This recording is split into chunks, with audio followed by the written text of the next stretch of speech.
Oh, what's my line? Memory is the ability to retain and retrieve what you learned. What? Memory is the ability to retain and retrieve what you learned. What? Hey, come on, quit it. Information processing begins with encoding, which is getting information into your brain from your sensory receptors. The next step is storing, retaining the information in your brain. And the final step is retrieving, which is getting information back out of your brain. Encoding, the process of getting information into the brain, can occur through automatic processing, which is pretty effortless, like when you read a word and you already know what it means. Or you can get information into your brain through effortful processing, which is encoding that requires effort and conscious processing, like when you agonize over your calculus homework. You kind of have to stuff the information into your brain. There are a number of ways that you encode or stuff information into your brain. One way is through rehearsal, just repeating the information. One way is through rehearsal, just repeating the information. One way is through rehearsal, just repeating the information. What? Whoa! Whoa! Along with rehearsal, we also encode information by visualizing it, or making a mental picture out of it. Visualizing information is called imagery. It's when you create a mental picture of what you want to remember. For example, if someone said this string of words, socks, monster, and code, toilet, jargon, toes, and belief, you'd most likely remember socks, monster, toilet, and toes, because you can form mental pictures of them. The words in code, jargon, and belief are harder to remember because they're abstract and you can't form a mental picture of them. Once you encode or get the information into your brain, you have to organize it to make it easier for your memory to hang on to. You can organize encoded information by chunking it. Welcome back to Psycho Jackpot. Hey, yo, welcome back to Psycho Jackpot. Our next topic is memory. Okay, now, Joni, here's a question. All right. What is chunking? Huh? Now, here are the possible answers. A, it's a popular brand of frozen Chinese food. B, the term for when your memory organizes material into familiar, manageable units.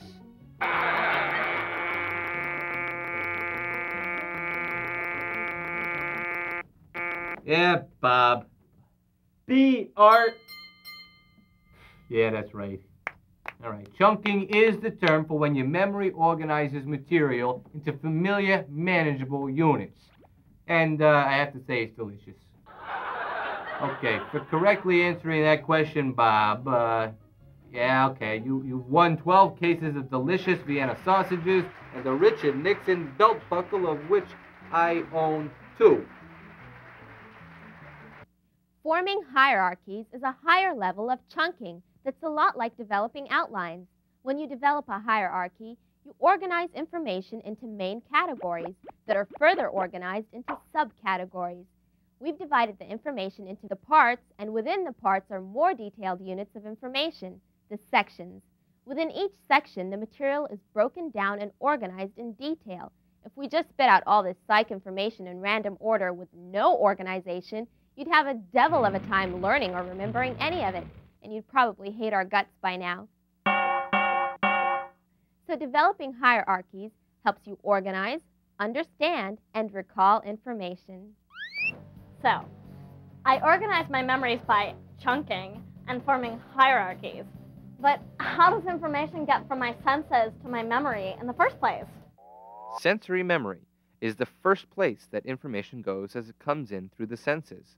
Next, the information is briefly stored in the short-term memory until it's either forgotten or sent to the long-term memory, which is a limitless and relatively permanent storehouse of information.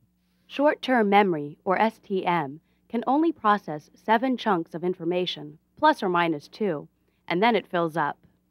Unless the information is worked in some way, in other words, unless it is encoded in your brain and transferred over to the long-term memory, or LTM, it will decay and you'll forget it.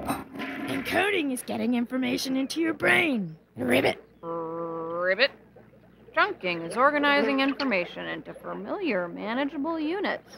Ribbit. Sensory memory is the first place sensory information goes as it comes in through the senses.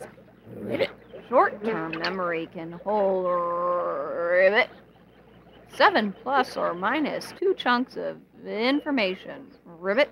Information must be encoded into long-term memory or it will decay. Ribbit. Now let's talk about forgetting. At last, something I'm good at. Forgetting, or retrieval failure, can happen when information in your memory simply decays. It can also happen when learning one set of material gets in the way of remembering another set of material. This type of forgetting, or retrieval failure, is called interference. Now, there are 2 types of interference.